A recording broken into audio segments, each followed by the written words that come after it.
Happy Thanksgiving. We're gonna spatchcock a turkey. I'm gonna show you how we do it. Check out the tools we're gonna need. Some clippers.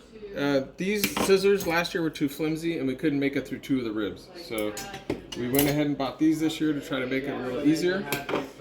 A big knife to crack the chest plate. A hammer helps crack that if you need to. And then paper towels. So stay with us and we'll show you what we're doing. Okay, so I got the bag of gizzards out. Now I'm violating the turkey to get the neck out. Yeah, it's really in there.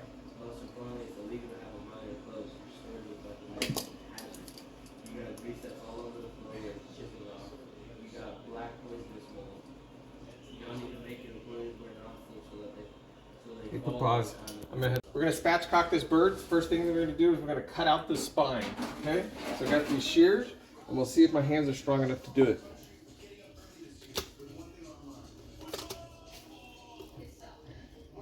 Yep, we're getting in there. It's going. We're gonna go on both sides.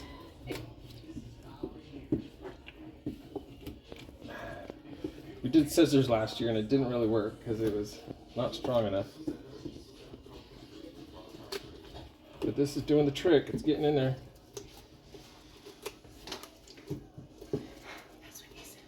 Yeah, you just gotta shove it in there. Really squeeze hard. And I found last year it was easier to go at both sides, like at the same time, instead of going all the way up on one side, because then you could pry the spine up like this to get it in a little bit harder. And just really jab it in there, and then it should cut pretty good, especially if you get shears like this. These are Fiskars from Home Depot. Oh yeah, we're going. Inside the bird had a little bit of ice still, so I'll run a little hot water over it just to keep defrosting it. This bird's gonna cook in about 3 hours this way, so it's gonna be quick. So I'm gonna pause while I'm finishing up this part just because it's gonna take a few more minutes and I don't want a long video. Okay, so I went through one edge and then I flipped it over and I went through the other edge while this was on its back. And it was actually easier to go through it on its back. But I managed to get completely through this side. So get in here so you can take a look. So this whole side split open. Okay, so now I gotta finish the last couple ribs right here and we'll be done. It's a tough one though. Yeah, there's like 5.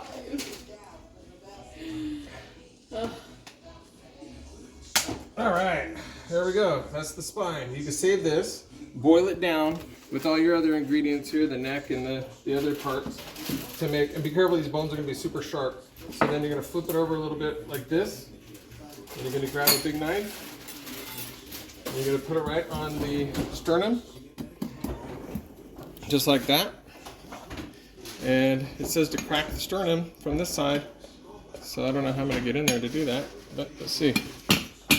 There we go. Okay, sternum's cracked. Next, we're going to flip her over.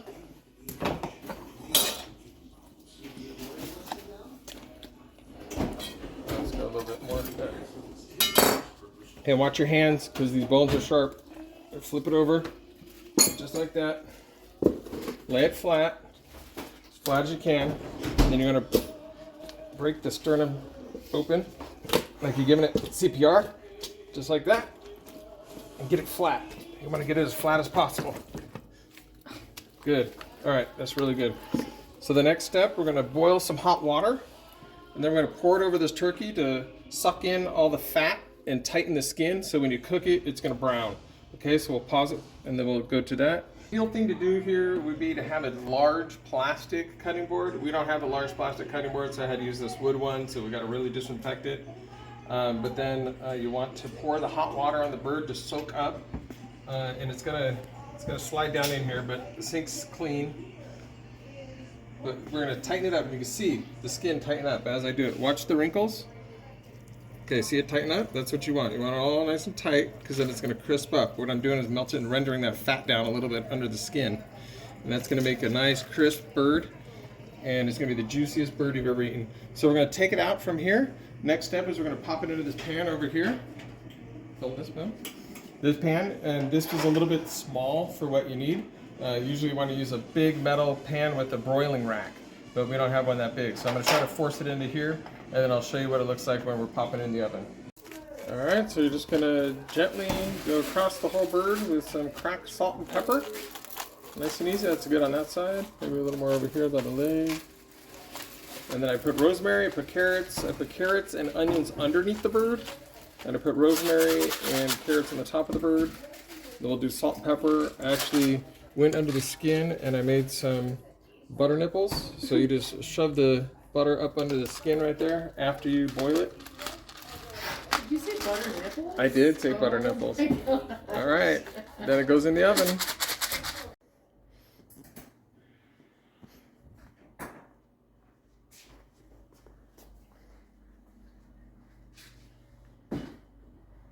Alright, so that turkey goes in the oven. I put it in, you could do anywhere from like 4 to 450. I usually do a little bit under and cook it a little longer, slow and low. So I go about 375 and I set the timer for 3 hours. But then I also check with my meat thermometer, and I think it's 165 for poultry, but don't quote me on that. Google it, just like I'm going to Google it, and we'll check it out when it's done.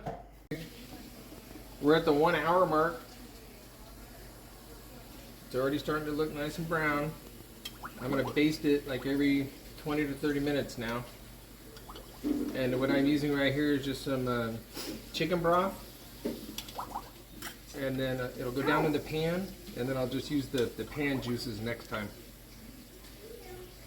We're going to keep this nice and hydrated. And earlier when I was looking up the temps, I said something like 165. You want the breasts to be 170 to 180 on the dark meat. All right, we do 170 on the breast, 180 in the dark meat in the leg. And it's all done. Looking good. Lurkin is here. Happy Thanksgiving, everybody.